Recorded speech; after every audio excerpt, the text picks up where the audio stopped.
Nagpasabog ng atensyon sa social media ang boksingerong si Jonas One Punch Sultan matapos siyang mag-post ng video kung saan makikita ang brutal na winasat ni Jesse Bam Rodriguez ang dating IBF World Champion na si Fernando Martinez. Sa naturang clip, malinaw na ipinakita kung paano pinabagsak at tinapos ni Bam ang Argentine fighter gamit ang kombinasyon ng bilis at tumpak ng mga suntok na agad naman nagpahanga kay Sultan. At ayon sa mga nakakita ng post, halatang na mga si Sultan sa husay at disiplina ni Bam, lalo't ang boksingerong tinalo nito ay walang iba kundi si Fernando Martinez, ang fighter na 2 beses na nagpabagsak ng pangarap ng matalik niya na kaibigan na si Jerwin Ancaas. Dahil dito, maraming mga boxing fans ang biglang nabuhay ang imahinasyon at nagtanong kung posible nga ba na magharap ang dalawa sa hinaharap, Sultan kontra kay Bam Rodriguez. Habang pinag-uusapan ngayon na posibilidad umakyat si Bam Rodriguez sa bantamweight, umusbong ang mainit at tanong ng mga boxing fans kung akyat na si Bam, kung sunada kaya si Sultan na palagan siya. Sa ngayon mga kwento ay wala pang opisyal na pahayag si Sultan kung handa ba siyang harapin ng undefeated American sensation. Ngunit batay sa pagkakakilala ng mga boxing fans kay Sultan, isang mandirigmang hindi umaatras sa kahit sinong kalaban, marami ang naniniwalang hindi niya urungan ang ganitong hamon.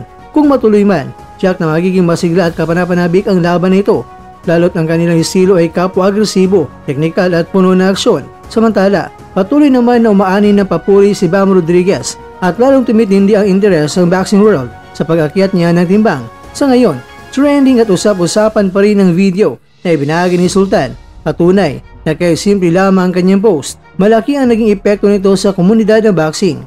Samantala, umuusok ang mundo ng boxing matapos magbigay ng mainit na pahayag ang kilalang trainer at mentor ni Jesse Bam Rodriguez na si Robert Garcia kaugnay ng posibilidad na maganap sa lalong madaling panahon ang super fight kontra yan kay Naoya Monster Inoue. Sa isang panayam sa martial arts channel na Fanatics View, sinabi ni Garcia na hindi ito aabuti ng sobrang tagal. Akyat si Bam sa 118 pounds sa susunod na taon. Kapag nangyari yon, isang weight class na lang ang pagitan nila. Sa kasalukuyan, may 2 timbang ang pagitan ni Inoue at ni Bam. Si Inoue ay kampante sa super bantamweight at nalasang tatapak sa featherweight sa 2026. Samantala, itong si Bam ay nasa super flyweight pa.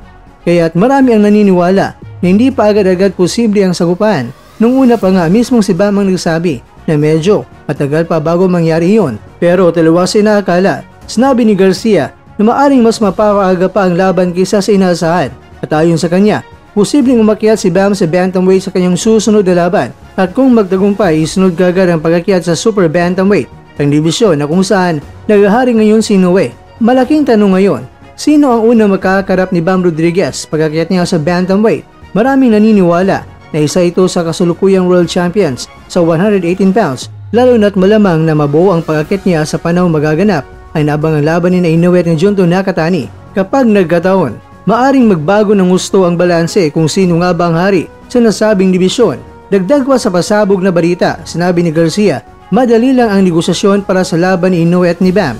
Ipinunto niya ng lahat ay nakadepende ito sa Taken Gym chairman na si Akihiko Honda, co-promoter ni Bam, at matagal nang may kinalaman sa pagpapromote ng mga laban ni Inoue. Kapag natuloy ang Inoue versus Nakatani, posibleng ang senaryong hamunin ni Bam ang mananalo, lalo na kung hinahabol niya ang pagiging 4 Division World Champion. Hindi rin basta-basta ang kredibilidad ni Garcia bilang dating IBF World Junior Lightweight Champion. Lahat ng kanyang unang 3 laban sa professional ay naganap sa Japan. Malalim ang kanyang koneksyon sa mga Japanese boxing industry. Kaya kapag sinabi niyang mabilis ang negosasyon, may bigat ito. Sa kabilang banda, kung tumindi ang hype ng Inoue versus Bam, maaaring ipagpaliban ng monster ang pag-akyat sa featherweight, lalo na't isang malaking laban ito kontra yan sa batang Amerikanong bituin.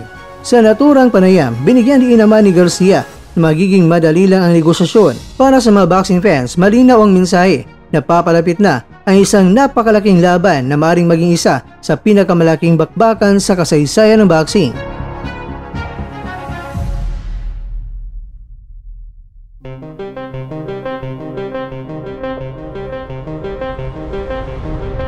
Pangakakwento, isang bagay ang marinaw kung may laban na kayang lumanig sa buong mundo ng boxing.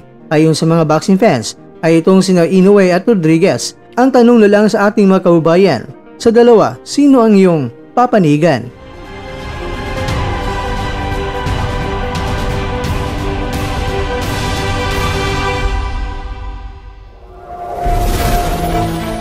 At dyan, nagtatapos ang ating kwento.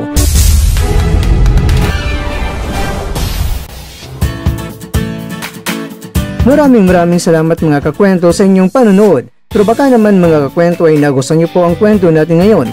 Baka pwede niyo po akong mabigyan dyan ng like, subscribe at pa-click na rin sa bell button.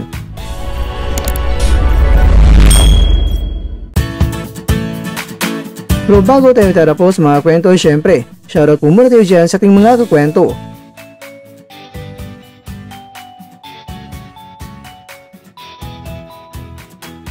At ikaw kwentong nanonood ngayon, shoutout sa'yo dyan. Bueno, hanggang dito na po muna ang ating kwentuhan. At abangan nyo na po ating susunod na video.